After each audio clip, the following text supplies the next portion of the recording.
set aside immaturity and live and walk in the way of insight. Amen. Please be seated. In the olden days, people would take pieces of paper and envelopes and a pen. You may remember these days, and write out a name and an address and put a stamp on the upper left, right-hand side, and their return address on the right-hand side, and send them out. Of course, I'm being facetious here, but we don't get very many letters these days addressed and handwritten, do we? And remember the old letter openers? How many of you have one? I have one. I love letter openers. See, we're an older crowd. Those letter openers, if you open up the letter you received and you pull out this beautiful card, and it says, "You are cordially invited to a party, to an awesome celebration." They might not use the word awesome. On X date, at X place, come and celebrate. Come and be joyful. We don't get very many of those, do we? I mean, we might get an email invitation every once in a while, right? We might get a wedding invitation once or twice a year, maybe? Maybe. It's special to get an invitation. It's actually pretty heartwarming that somebody thought of me to say, "Come, celebrate with me and my family. Come, raise a glass." Isn't that what we do at parties?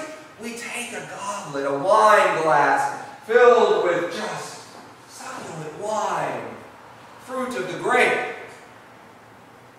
We raise it up, we toast for celebration. Now, one of the ways we do this is for weddings. And in those days, when Jesus was here, those wedding celebrations went on and on. They weren't for 2 hours, 3 hours, 4 hours. They went on for days. Can you imagine a wedding party for days, Pete? No. They would just last, and it felt like forever, because it wasn't just two people being married. It was two families coming together. They would mix, and they would talk, and they would make, and they would sew, and they would talk, and they would exchange. And they would celebrate, and celebrate, and celebrate. In John, in the 2nd chapter, we hear Jesus. His very first miracle was at one of these weddings, at a party. There were these 6 stone water jars. And they said, "You know, you're out of wine. That glass can no longer be raised. How are we going to have fun?" Yeah. And Jesus performed an amazing miracle. And that water turned into wine. And the party, the celebration continued. We love to think of Jesus as this pious, holy man. But he was at parties all the time. I mean, we hear him eating and drinking and having fun every step of the way. Jesus knew what it meant to receive those cards in the mail, even though they most likely didn't have mail and stamps and all that stuff back then, or email invites. But he had them. Matthew brought him into his home. Zacchaeus brought him into his home. He sat there time and time and time again, breaking bread, raising the glass, celebrating life. Celebrating life. We started about 4 weeks ago hearing a story. One story that we're still listening to. It's a long story. In the 6th chapter of John, we start with a huge celebration. Has anybody been to a party with 5,000 people? Have you been to a concert? Yeah, there's a party, right? Right? For 5,000 or more. Maybe you've been at Gillette Stadium with 50,000 having fun. Well, that's what happened. 5,000 people. Jesus gave them food. He invited them to eat after having no food, it says, for 3 days. Think of the celebration of having bread and some fish. That's what it says. A little boy had 5 loaves and 2 fish, and it fed 5,000 people. That's something worth celebrating and dancing and raising a glass to. That people who were hungry were no longer. People who had nothing had enough of abundance that there were 12 baskets left over. And that is where we are today. What are those leftovers?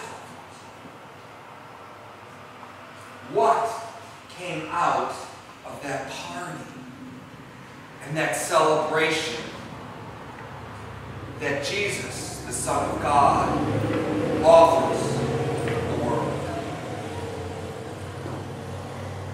Down the line, we hear Jesus at one more party. I mean, he really did like to have fun. And at this party, it says he was reclining. Now, we don't eat kind of reclining on couches these days. They did. The men sat around the table, and the women, unfortunately, I'm sorry, women, were the ones to serve. But Jesus was at a table with his friends. And he took some bread, and he blessed, and he broke it. And he gave it to those who were around him and said, "Take, eat, this is my body which is given for you. Do this for the remembrance of me." Today's gospel story became real. It was no longer something that was ethereal, that was sitting there, that was just kind of in thought.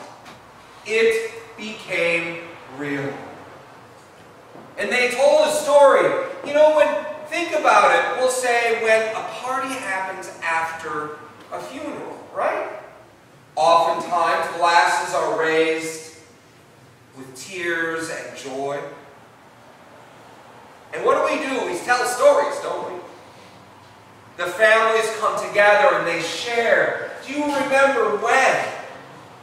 Do you remember this time in life? Do you remember when we went on that trip, or they gave their daughter away, or she gave her son in marriage? We hear those stories, and amongst the bread, the wine, Jesus was telling an amazing story that night.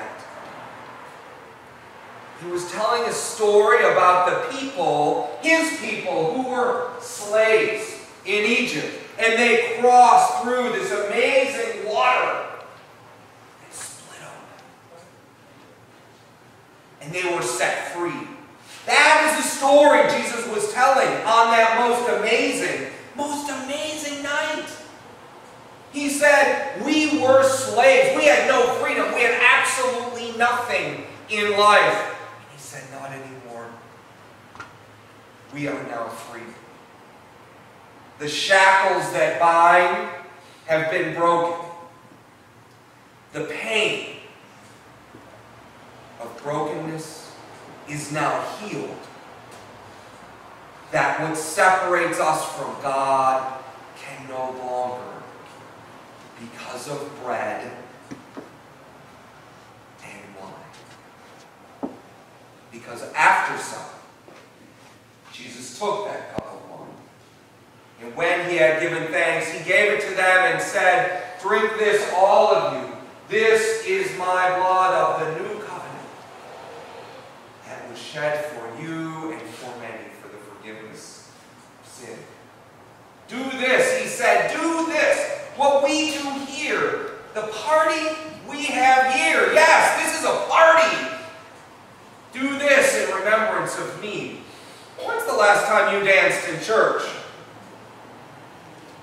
Okay. Now we're not going to most likely have dancers come down the aisle, but on Friday at the synagogue we will dance. Because that's what you do at parties. You get some music going, tap your foot, you move a little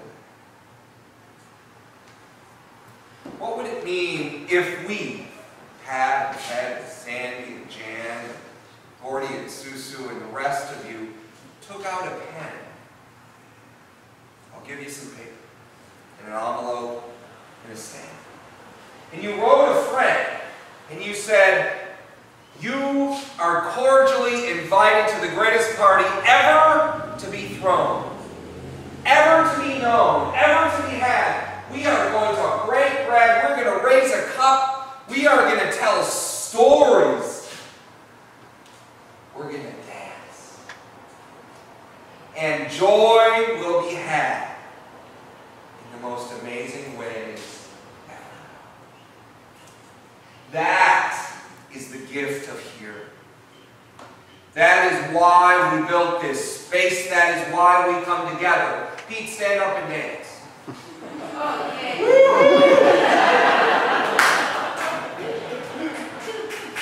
We are here to dance. We are here to party. We are here to tell stories and to remember. We are here to be fed. We are here, as wisdom said, lay aside immaturity and live. Don't be blind. Don't live with shackles on. Don't be just a child.